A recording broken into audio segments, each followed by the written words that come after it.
Hi, this is Gayle from BERNINA of Naperville, and welcome to Serger Club, where this month we are doing a block party.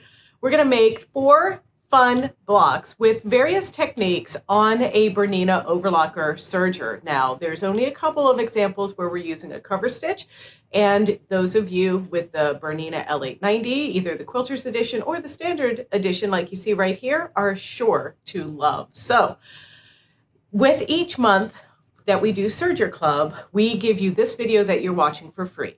But then we also include additional material that you will get via an email if you decide that you want to purchase our Serger Club curriculum. And so part of that is an interactive presentation deck where I give you links and all kinds of other information, plus the specific instructions that you're going to need to make all 4 blocks this month. So let's have a look at this presentation deck and get started. This is the project that we're going to be making. It's 4 blocks. We have a decorative stitched block, a dimensional bow tie, a rail fence, and a flying goose unit. The featured machines that I'm using, I'm going to hop around from these different machines, mostly doing the 1/4 inch piecing on the Burnett 64. Then on my standard L890 BERNINA, I'm going to be doing the chain stitching. And then on the Quilters Edition L890, I'm going to be doing the flat locking. And then the fabrics that I'm using, I've given you links in this presentation deck in case you wanted to get some for yourself. But it's the Magic Friends collection from Free Spirit. And they're mostly these 6 fabrics here. Then I picked something from Fisherman's Bend by Violet Craft, and then some of the Benartex Cozy Winter Chalk Dot, and then a white pure solid, well, it's actually snow, from Art Gallery. And the pattern, this is actually a BERNINA block party event, and the quilt blocks make up this square table runner. It was designed by Pam Mashee. You all know her. She's the serger person over there at BERNINA. And then Suki Sews actually did the technical instructions for the pattern. So if you want the full pattern, once again, if you pay for our Serger Club, you can download the free pattern here. So we have a couple of special supplies that we actually have. If you purchase these from us, you can use a special code and at checkout, and you'll get 20% off. And what these items are the C27 or the L27 clear overlocker foot. And then there are the spools of Serger, that's the 50 weight poly serger thread. There are 2 different colors of Wonderfill spaghetti thread. And then there's this beautiful fuchsia razzle by Wonderfill, that's the 8 weight thread. There's also a 40 weight Metler cotton thread that I use. I pair that with this Wonderfill yellow. There are 80 size top stitch needles. These little elastic bodkins, or I use these for my flat locking. And then there is the Gayle Yellen item that is the equivalent of the BERNINA cover stitch thread puller, but Gayle's is all metal and it's red. So don't forget to check those out at BERNINAofNaperville.com. So our first block is the flying goose unit, and we're going to need 1 large block and 3 smaller blocks. So just an iron and some small scissors, and let's have a look at this, shall we? So first things first, we're going to set up our BERNINA L890 standard edition for a 2-thread chain stitch number 16 stitch. You're just going to have your Serger thread in the needle and through the cover stitch looper. And we are going to be playing back and forth with the knife, but we're going to start with it down to begin. Okay, so now we have our cute little teal pieces like this, and our 13¼ inch piece like this. So we're going to be making 2 flying geese units out of this. Now there is going to be some waste in the end, but we only need 2 flying geese. So the way that this works is there's been 3 of this, I I think this is maybe 7 inches. I don't remember. It's in the instructions that you'll get if you decide that you want to join the club and get our Serger Club this month. And basically, just go to BERNINA of Naperville.com, sign up for Serger Club. It's $15. You get a PDF that has interactive links and some coupon codes and all kinds of good stuff, okay? So anyway, we've cut this to size per the instructions. And then we're actually gonna line up this square, which I have drawn a line on corner to corner and then my 1/4 inches on either side of that. So we're gonna place this in the corner like so, place this in the corner like so, and my L890 is threaded with a 2-thread chain stitch, and I'm just simply going to follow my needle on this line. Now we're doing this first one, the needle is in the right cover position and the cutting blade is down, and we're just going to simply stitch. And you'll see as we're stitching here that there's a notch right where your needle is, and you can run that right along that drawn line. And you can also use a clear foot for this, but I like my little number C13 foot.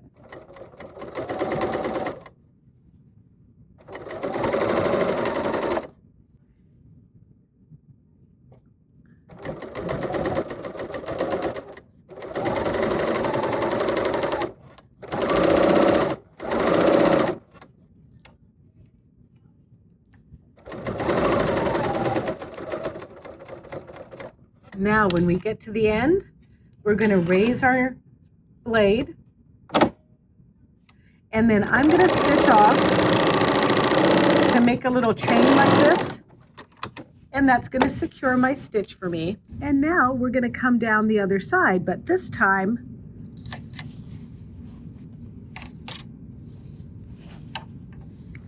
we're going to stitch with the blade on this side of the work, and we're going to cut while we're stitching, because how many times have you done something like this where you've needed to sew, then you have to cut and everything? So now we're cutting and sewing at the same time.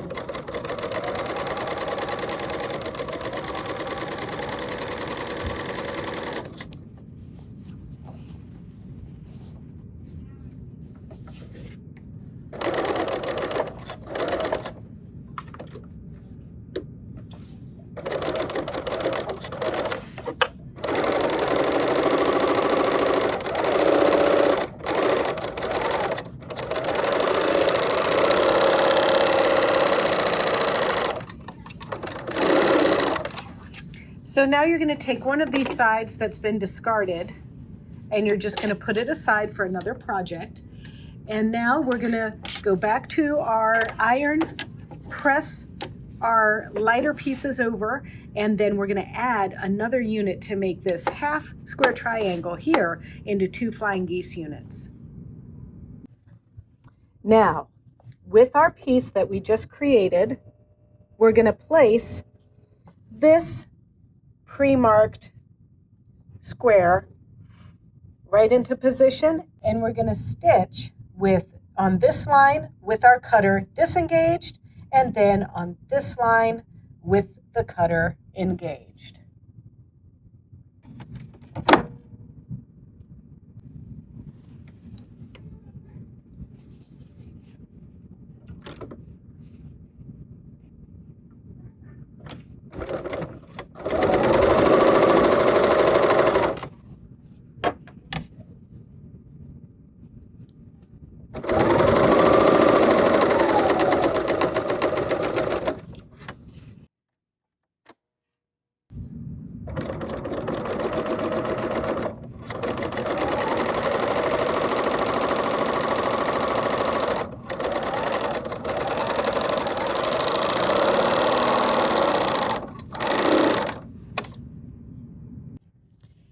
Okay, so now I've got 2 flying geese, and we're going to stitch these together. But first, we need to trim them to 6 inches by 11.5 inches.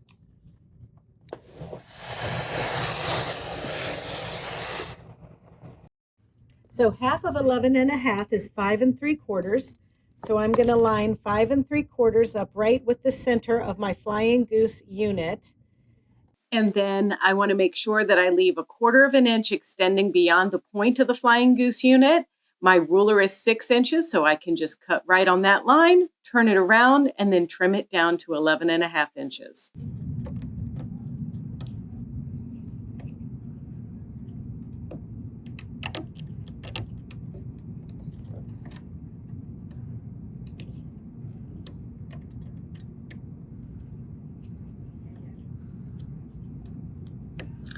One thing that you might enjoy with a machine like this one is that you can do 1/4 inch seams with your chain piece. And I found when I set my cover stitch needle in the cover stitch center, the side of my C13 foot is actually 1/4 of an inch.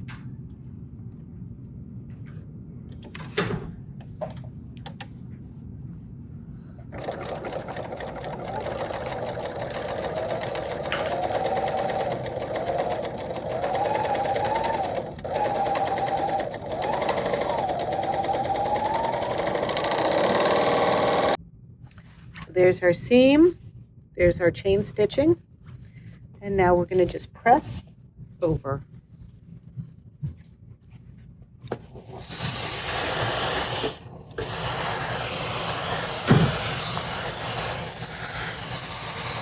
All right, next on deck is our block number 2. This is our decorative stitches, and this one requires a 2 3 1/4 by 6 inch prints, 2 3 1/4 by 11 and a half inch prints, and 1 7 by 7 solid like fabric. So here's my marked center piece for our decorative stitch block. And this is going to be the right side, but because we're working with cover stitching, the chain stitch and the 2-thread narrow cover stitch, we wanted to make our markings on the wrong side. And I have my machine set up for a 3-thread narrow cover stitch, and I am just going to make my 3-thread cover stitch narrow down the center and down this line, and then I'll fill my chain stitch in the other. So these 7 lines, the middle one is going to be my 3-thread cover, this one 3-thread cover, and this one 3-thread cover. So I have in the cover stitch looper my 12 weight spaghetti cotton thread, and then through both needles is the light gray Serger 50 weight thread. Now, because we're doing cover stitching, I do need my little cover stitch loop puller, and there's a Bernina one that comes with your Bernina L890s, but it's plastic, and this one is metal, and this one is from Gayle Patrice. You might know her as Gayle Yellen, but we do sell these here at the store, and you can purchase them from us. In fact, we have a special coupon code to get a discount off of these. If you sign up for our Serger Club online, you'll get the interactive handout, and then in that handout, there will be some coupon codes for you to make some purchases. So there we go. And there's Gayle. Hi, Gayle. So now as we do this, we're going to go through the center one first. And then you're also going to notice that I have my center cover needle threaded and my right cover needle threaded, which leaves this little chasm right here where I'm going to run this down right in the middle.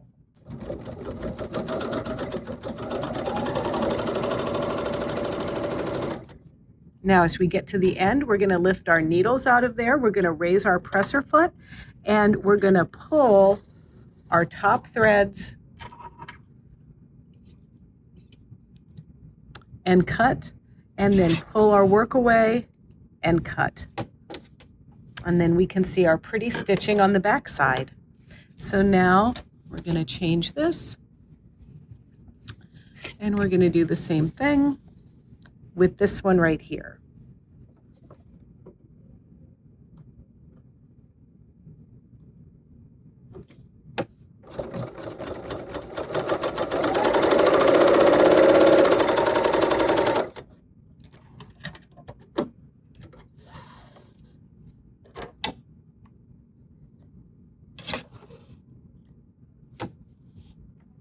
and then just one more.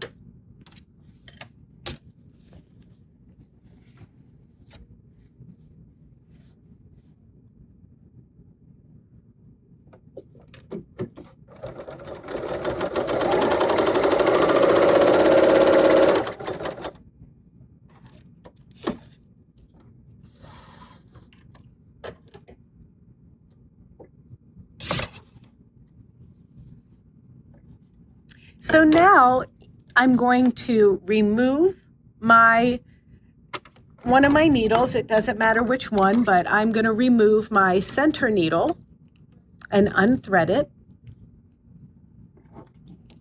And don't forget, when you unthread, you're going to tighten that little screw and pull my center thread out. And now I'm going to rethread my cover stitch looper with this beautiful 8-weight razzle thread from Wonderfill. And so this is a little bit thicker than the green thread we used for our cover stitching. Now, this thread also does not air thread well through the air threader, so I'm going to do a thread cradle to thread this through. So let's have a look. So what I have here is about 2 yards of my Serger thread folded in half to make a thread cradle. And here is the loop that I'm going to put my index finger through to kind of hold this so it doesn't go all the way through the machine. And now I'm going to air thread my machine. So I have my razzle threaded through the tension discs on my serger here. And now I want to feed this through the air threading. So I'm going to engage the air threading, push on my foot control to make sure that the air paths are engaged. And then with my finger holding the loop of the thread cradle, I'm going to feed the 2 little threads together through the air threading mechanism.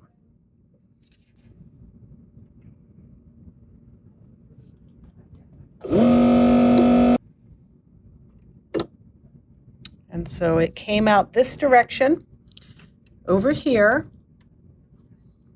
So now I'm going to grab this thread and just pull it through until it comes right out this side like that. And now I'm just going to select a chain stitch on my machine. So we have 2 threads, a thread through the right cover needle, and a thread through our cover stitch.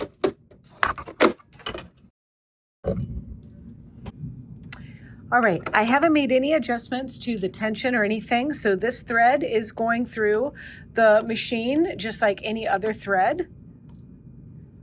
And now once again, we're going to line up our needle, and our needle also has a notch here to know where we're going to be lining it up. So usually what I would do, instead of just starting right here on our regular fabric when I switch thread, I will stitch on a scrap. And then we can practice lifting our needle and pulling our thread to knot off our edges. That's how it's supposed to look.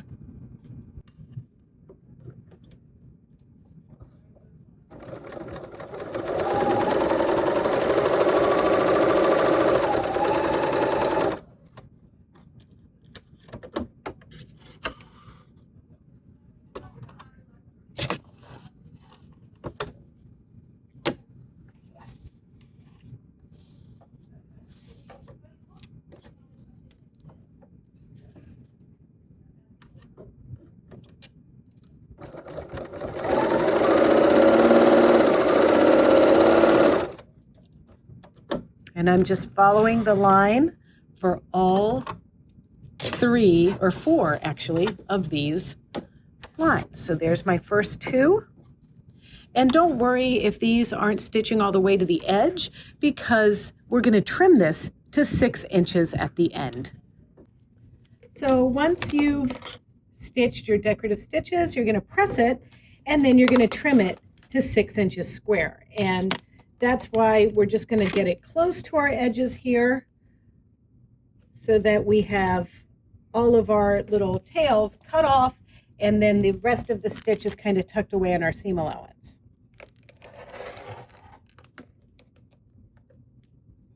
And then also on my 3-inch line, I'm going to make sure that I line it up so that it's even.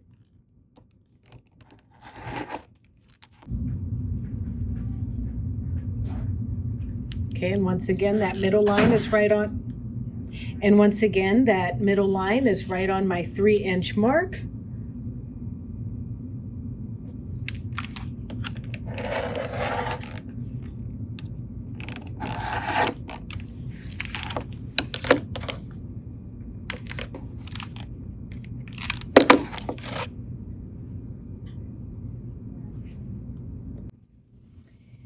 And now we have our cute little fabrics here that we cut. So we're going to start off by putting these here and here. And then we'll line up and put the top here and here. So let's start by sewing the sides on. And I've made no changes to my machine that I have set up with a 4-thread overlock stitch. So that's one side, and now the other side.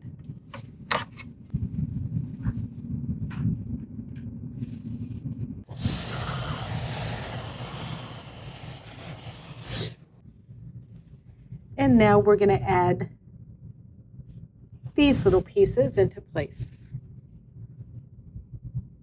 Well, let's talk a little bit about flat locking. We're going to gather our fabrics for this one, and we're going to set up our machine for a 2-thread flat lock wide, and we've got that 80 top stitch needle in, and we're going to thread that path with the yellow spaghetti, and then we've got the Metler 40 weight silk finish cotton in our red or lower looper.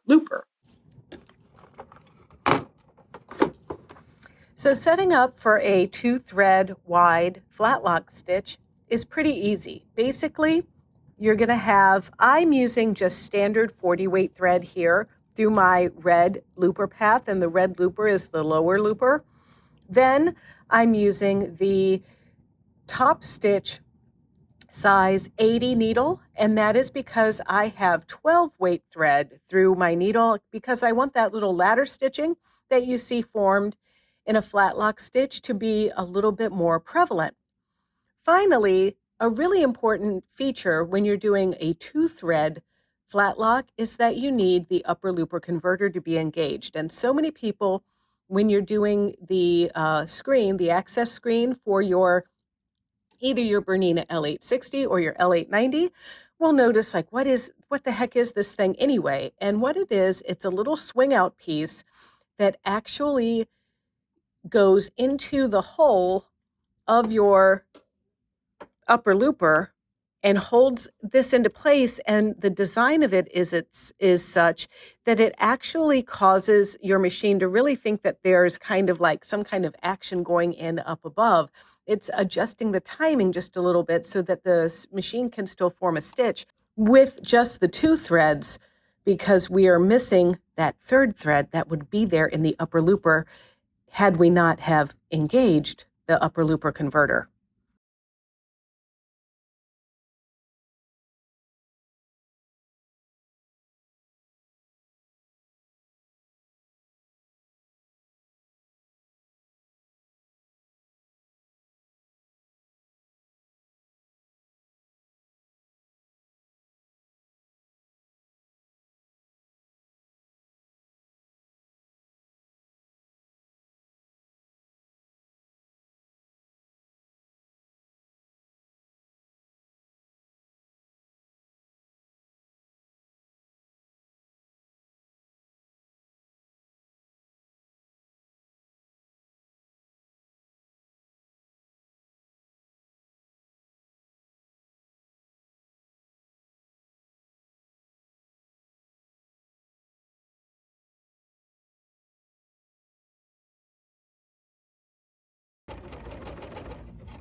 Now, as I'm stitching this, I'm taking the time to not trim. I want to just kind of line this up to the blade, but not cut.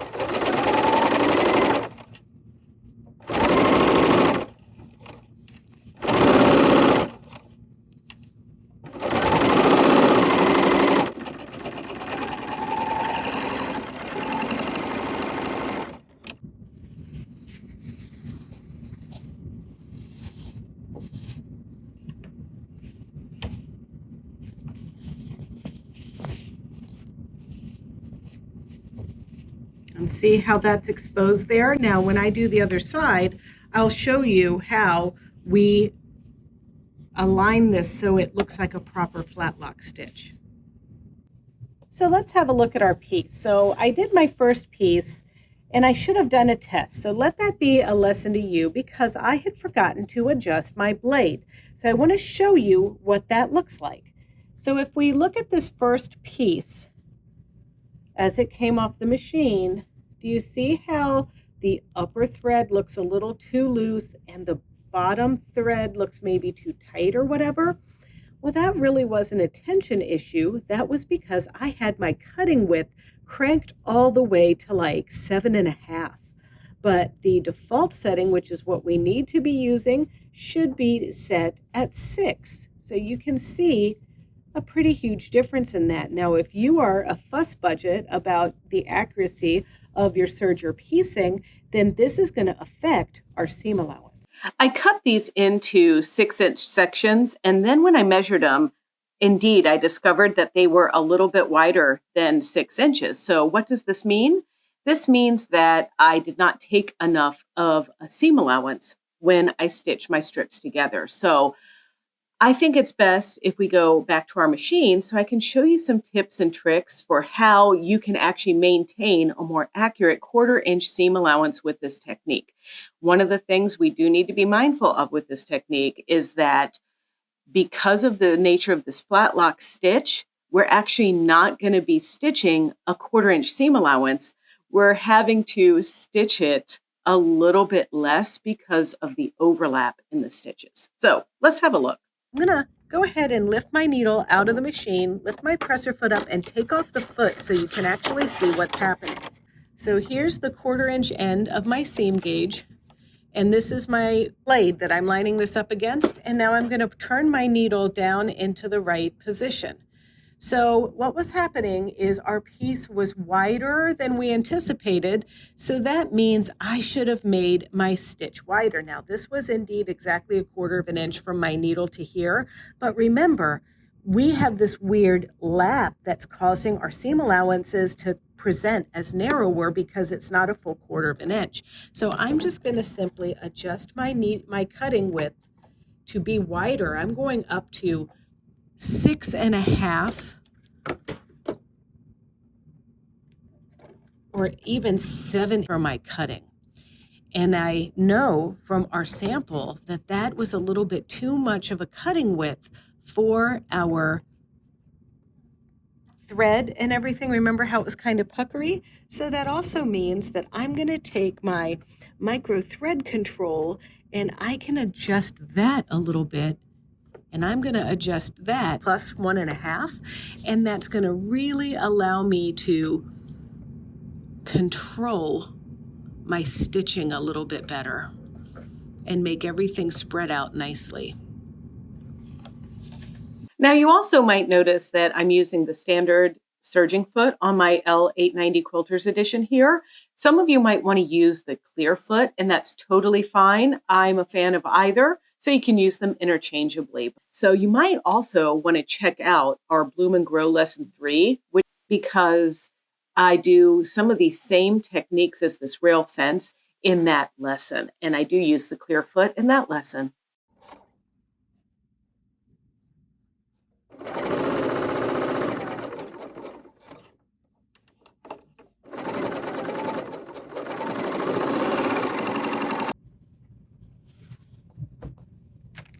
So this is a little elastic bodkin. Now we sell these at the store. It's by Nifty Notions, and it's the elastic loop turn and pull. But this is the exact width that we need to slip through our piece here. Now, some of you might use a dull needle. I've used a darning needle in the past, but these work pretty well. So I'm going to take this piece and I'm going to slip this tool right in that folded edge, and then I'm going to slip it and kind of wiggle it so that we get that fabric piece turned the right way. There we go. Look at that. The nice thing about these elastic pieces is that it doesn't have a needle end, and it's not going to poke any fabric or pull any threads. And I'm just kind of gliding it along the side of that piece.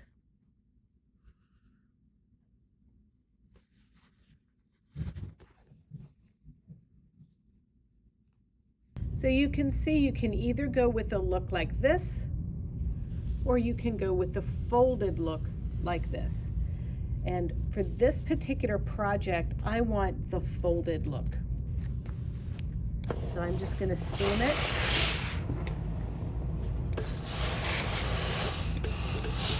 And it's okay to kind of pull and steam at the same time. I just think this has more of a hand applique or a hand sewn stitch this way. Now, as I'm pressing this, I'm going to show you a little clip from a video from our Bloom and Grow where I used a dull needle to do the same thing, because in that application we wanted our piece to be nice and flat. All right, so then here's what the backside of our rail fence looks like.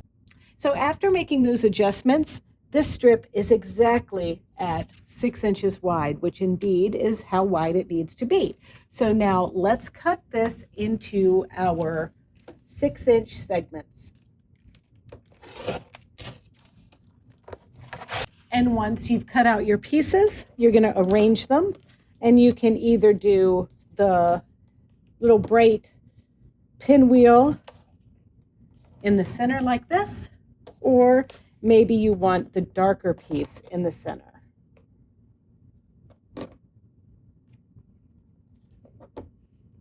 I'm going to sew it together this way. Now over here at my Bernette 64, I have actually taken the time to do a seam gauge and make sure that I'm indeed doing 1/4 inch. And so I'm just going to butt my little pieces up here when I sew them together next to the blade. And I'm going to follow these in a specific pattern to make this little cross look pretty. And the nice thing about piecing on your serger is that you can chain piece very easily. Now, one thing I want to show you is I pressed one seam going one way and one seam going the other way so that these can butt up against each other like this. I call that snuggle butting. And so we just want to snuggle butt that bottom like so, and then we're going to go right over this seam. And on your sergers, depending on what model you have, you may want to adjust your presser foot pressure to a lighter setting to go over this thicker seam.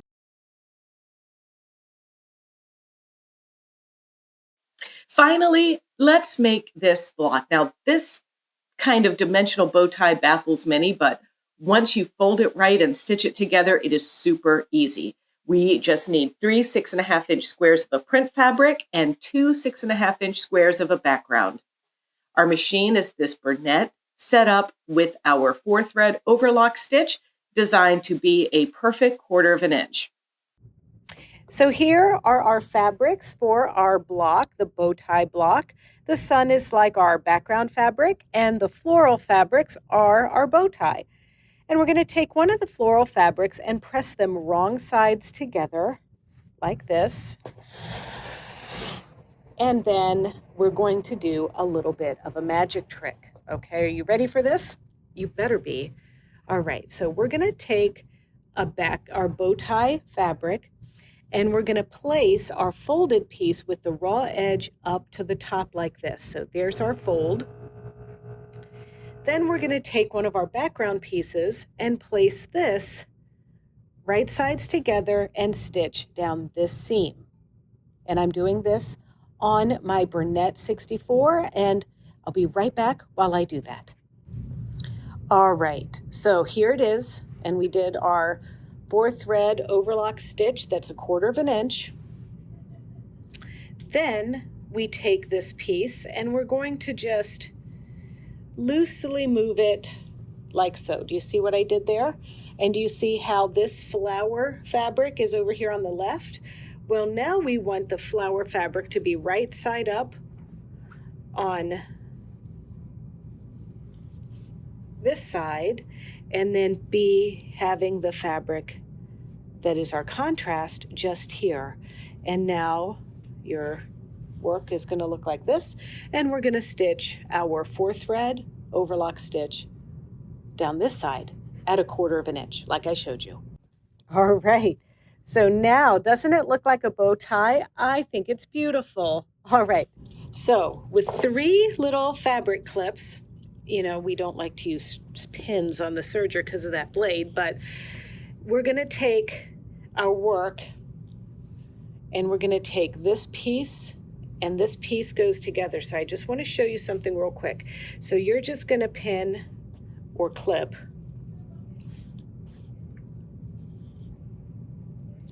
these edges together like that, and these edges together like that. This is just so we can see kind of what's going on down here. So now we're going to open up. This is our folded piece that we had, right? See how weird that is? And we're going to open up the seam. Look at that. Peekaboo, little pocket. We're going to reach into the pocket and we're going to snuggle butt. This seam goes this way. This seam goes this way, and we're putting these seams together just like that with a clip. Then we're going to have this area right here, and we pressed this, right? Okay, we want equal amount here, lining this up with our piece. See that? And I'm just going to borrow the clip from this side and clip it here. So now this side is ready to go. And now we're just going to repeat over here. So we're going to take this piece. Everything aligns nicely.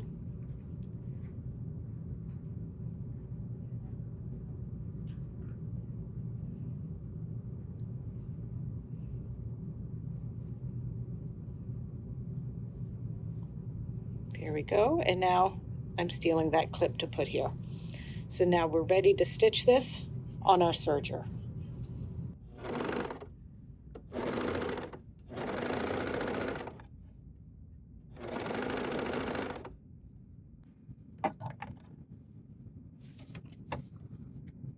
Just make sure you're getting everything nice and flat under here as you stitch.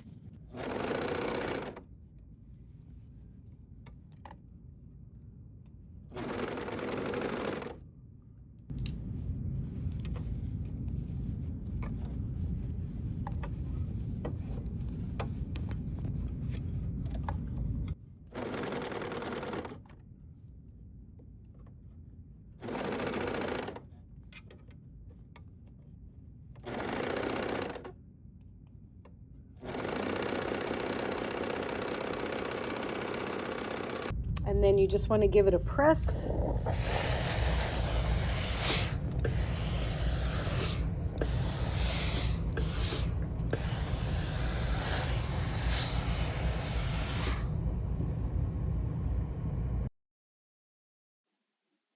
So finishing the table topper, and just a little thing here, I think I forgot to show you how cute our decorative stitch block came out, but there it is right there. And I laid mine out in this configuration that you see here on the right, but you could do it however you want. I did use my Bernina 64 overlocker machine set up with that 1/4 inch seam allowance to add the sashings. So the first thing I did was I took my sashing pieces and added it to the right side of my decorative stitch block and then attached that unit to the left side of the bow tie. And then on the second row, I added it to the right side of the rail fence and then attached it to the left side of the flying goose unit.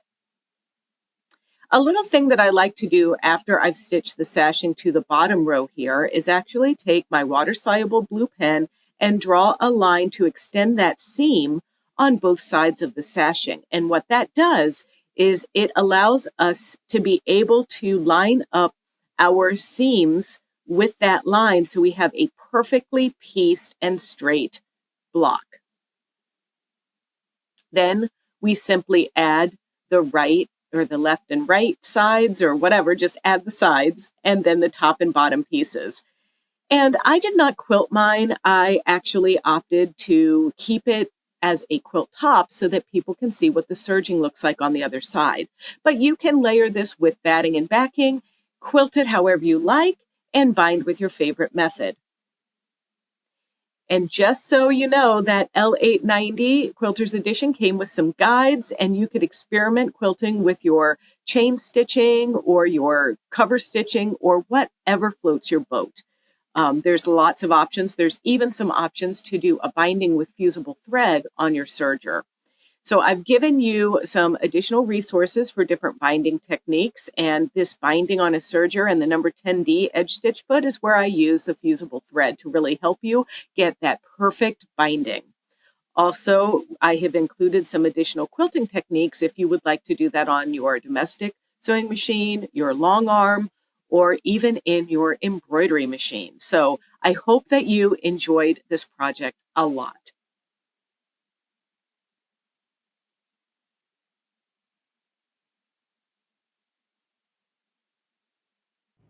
All right, well, isn't this just the cutest quilt? I love it. Now, I'm not going to quilt it like I said, because I want to show everybody what it looks like on the back when you do serger quilting, but I hope that you make yours into something really fun. And if you do, don't forget to tag us on social media. We're on Instagram at BERNINA of Naperville and Facebook at BERNINA of Naperville.